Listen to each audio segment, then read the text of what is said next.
Hey guys, welcome to my channel. I'm Rainbow. In this case, we will be talking about EMANI Gabrielle Moss. She was 10 years old, born April 23rd, 2003. This story is out of Lawrenceville, Georgia. EMANI's story tragically ended on October 28th, 2013, which was, of course, just right before Halloween. EMANI beginning started with her mother having some issues with EMANI's dad. She also was struggling allegedly with addiction, so her dad ended up with custody of her. In 2009, her dad, he married a kindergarten school teacher. And given the fact, being a teacher, you would kind of think, okay, this person is good with kids and stuff like that. I have a child, so they like kids, they're good with kids. But over time, EMANI started to change. There was one instance where EMANI tried to befriend a bully because she felt sorry for them. EMANI's grandmother stated that she saw changes as far as hesitation when it came around conversations about life at home. She had become less talkative and less energetic, as well as distant. The calls became less and less. There were different excuses, as well as less interaction with EMANI. The family did have concerns, but they didn't have any concrete proof. In 2010, EMANI had got a report card, and the report card wasn't the best. She was scared to go home and stated to the teacher that she had been hit with a belt buckle and had been tied up with the belt. During this time, she was moving quite slow, and she did have bruises and welts on the chest, back, shoulders, arms, and legs. Authorities was called, and the stepmother had stated that she had only hit her 3 times. Within this, she also had hit her with a curtain rod. The stepmother had got 5 years probation, in which I'm quite sure within this act, she probably lost her job due to being a teacher. During this time, EMANI was placed with her grandmother during the investigation. Within the investigation, the grandmother expressed concerns about her going back into the home. Even though the grandmother expressed concerns, she was ignored. EMANI had ran away at least 2 times. With one of the times, EMANI had ran away into the leasing office, in which she stated she had been beaten with a belt and was placed in a cold shower. The police did not pay attention to what she was saying. The scream for help, she was stating they ignored and still took her back to the home. Another time EMANI had ran away, she had hid in the bushes.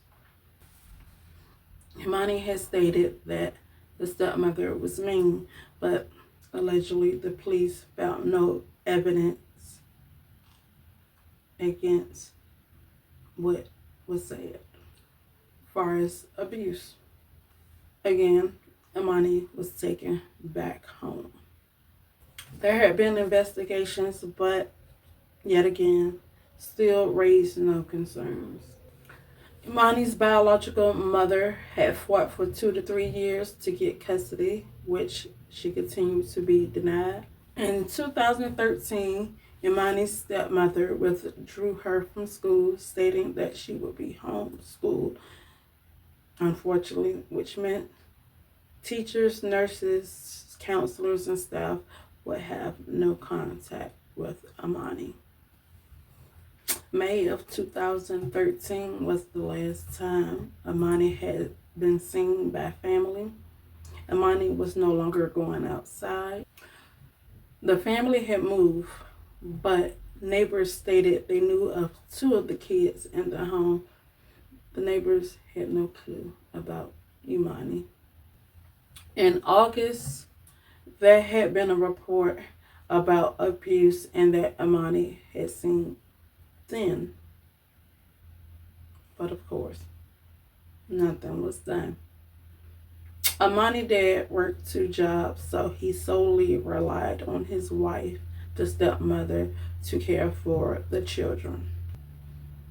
But the dad could see what was going on because Imani grew weaker, and she was told if she didn't act pretty, then she shouldn't look pretty. So the stepmother had cut her hair shorter than what the pictures we see. Eventually, Imani got so weak she was unable to get out of the bed. On October 24th, which is 4 days prior, the dad had came home and went to the room of Imani and tried to feed her, allegedly, which was unsuccessful. Dad said that Imani was in the bathtub and looked to be having, allegedly, a seizure. When he called 911, he had told them he had thought of suicide because he thought his daughter had drinking some type of chemicals.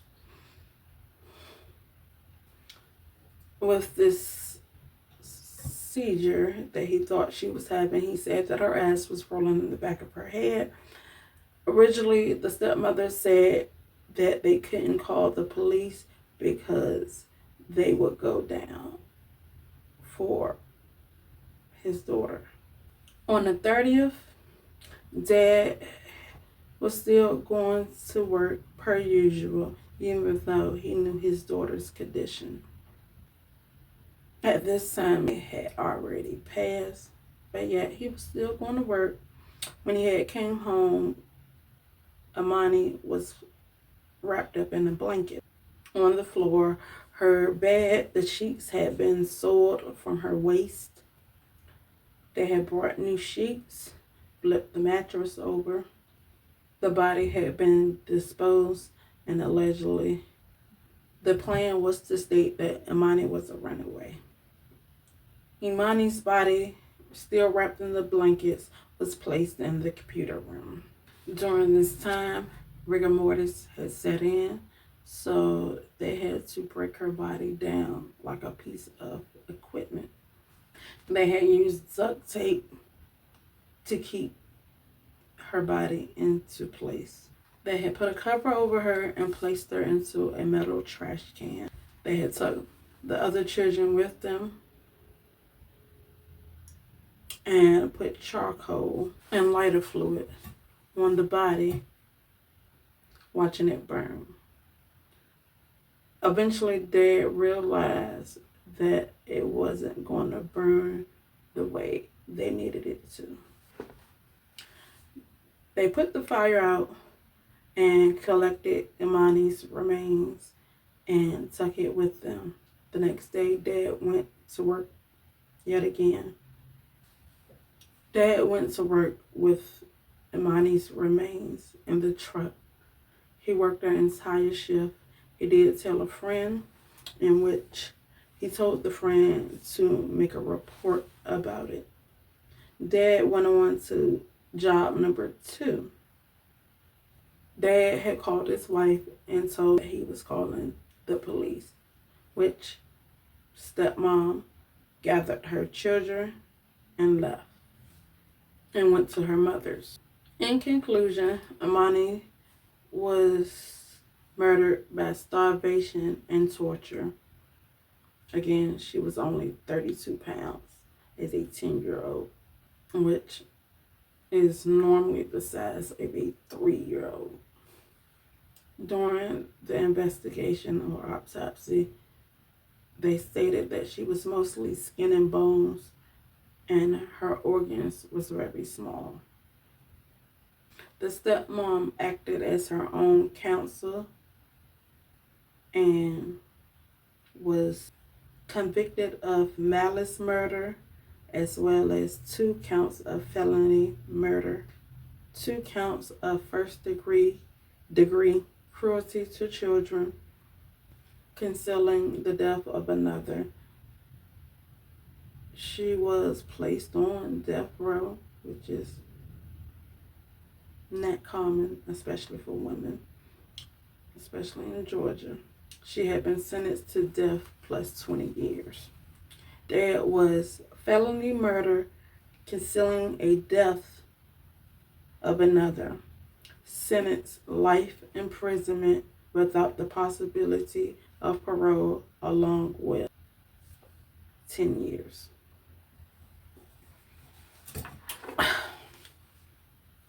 My thoughts.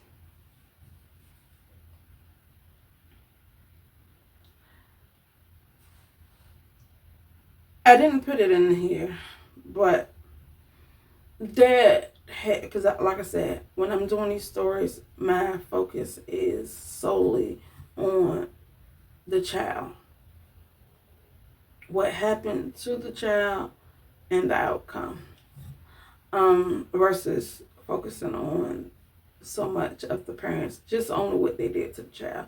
But what I didn't put in here was the dad had charges of domestic abuse against the mother. Again, I don't think I put it in here. If I did, it must have been in literally the first lines I said.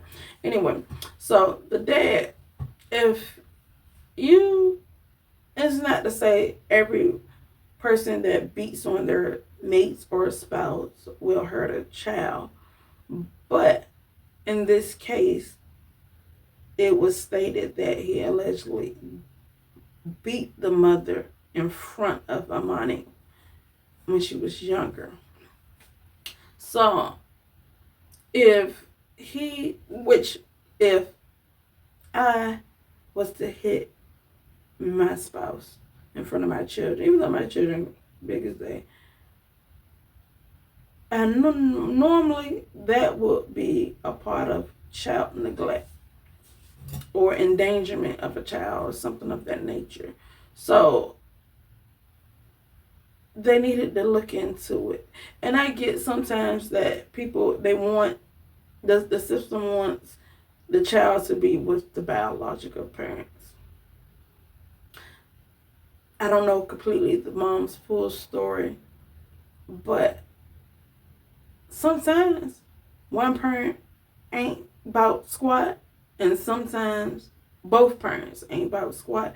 That child has to go to a different family member or someone outside of the family. And I get, you want to keep the child with the family. So I'm just wondering why, with all that was going on, that they just didn't give her, they let grandma have her temporarily. Why not just give it to her permanently and make visitation between the 2 biological parents? I think stepmother was jealous that this outside child, as per se she would say, even though the child was here before you came along, that you felt some type of way, and given your so-called discipline actions that you lost your job. So that made you more upset that you done lost your job. So from what they showed, they lived pretty decent. So I don't know. Sometimes, was she mad because she couldn't work? Or now her husband had to work a little harder. It's probably spent less time and it was all on her. I don't know. But you treat somebody else's child like this. But you got your own kid. And you didn't treat them like this. Evidently, you was a decent enough teacher. But what was about this little girl that you felt the need to do these things to? I'm not understanding. And of course, I won't understand it because I don't have those particular thought processes as somebody who can do such things like this. So, Dad, ain't that much love in the world to make you be okay. Clearly, you was the breadwinner. You could have up and left whatever type of lifestyle y'all was living. If you had to go get a 1 or 2 bedroom apartment and leave this lady, tell what was going on. So, what made you think it was okay not to say nothing or do nothing of what your wife was doing to your blood?